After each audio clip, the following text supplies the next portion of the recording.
Hi, it's Matt, another Body and Mind Physio here. I'm going to be talking today about how pain is our body's alarm system and about how when we experience pain, it doesn't always mean that something has been damaged or something is structurally wrong inside our body. Often pain can be activated as a way of protecting us. To help do this, I'm going to use the example of a car alarm.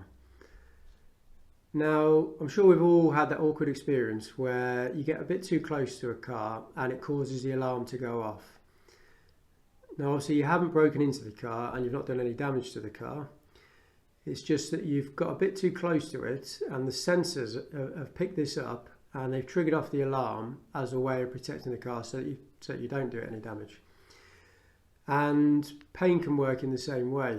So if our brain and nervous system perceive that something is potentially damaging or threatening, or if they think that some damage has occurred, even when it hasn't, or if they think that the system is getting overloaded or overwhelmed in some way, then it can activate pain as a way of protecting us.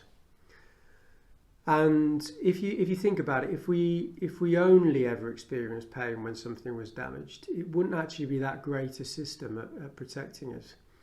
Sometimes we could do with it going off a little bit earlier so that we don't do ourselves any harm. A bit like if you put your hand onto a hot radiator, you'll experience some pain to make you move your hand away from the radiator before you burn yourself or before you do any harm to your hand. So you can actually have a huge amount of pain without there being any tissue damage. In the same way, sometimes we get no pain or hardly any pain, even when there has been damage. A lot of it is to do with how our brain and nervous system are perceiving information at that point in time, and whether they perceive something to be threatening or dangerous. And this can be influenced by a multitude of different factors. What happens in chronic pain, in long-term pain, is that the alarm system adapts, the nervous system adapts, and it stays in a hyper-responsive, hyper-vigilant state most of the time, or more often than it needs to be. If we use the example of a car alarm, Imagine the car's sensors becoming so hyper-responsive that even if a leaf lands on top of the car, that will cause the alarm to go off. A similar thing can happen in the nervous system. So our nervous system adapts and becomes so responsive that even light touch or light pressure onto the skin can now start to feel painful. And this is a process known as allodynia. This hyper-responsivity can be reinforced by a lot of different factors, as I've said. Some of the things that can make it more hyper-responsive are things like a period of long-term stress, a period of poor sleep, and just how we're thinking about the pain and how we change our behaviour because of the pain can all reinforce that alarm system. The good news is that there are things that we can do that will help to calm the nervous system and that will make the alarm system not go off quite as easily.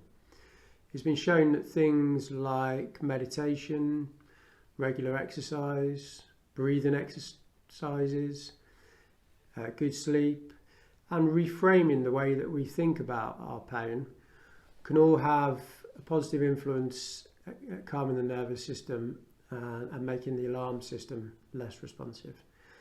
And if we do these things on a regular basis, it can also help to reset the nervous system for the long term as well.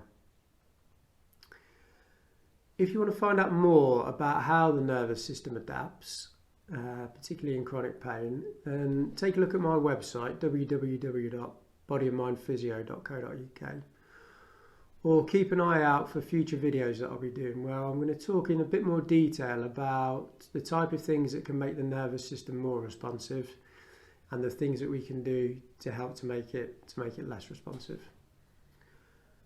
I hope this video has been useful to help you to understand your pain a little bit better and to understand that when we have pain, it doesn't always mean that you have to stop doing activity or stop doing things that you enjoy doing. Sometimes it is okay to carry on with things. Take care and enjoy the rest of your day.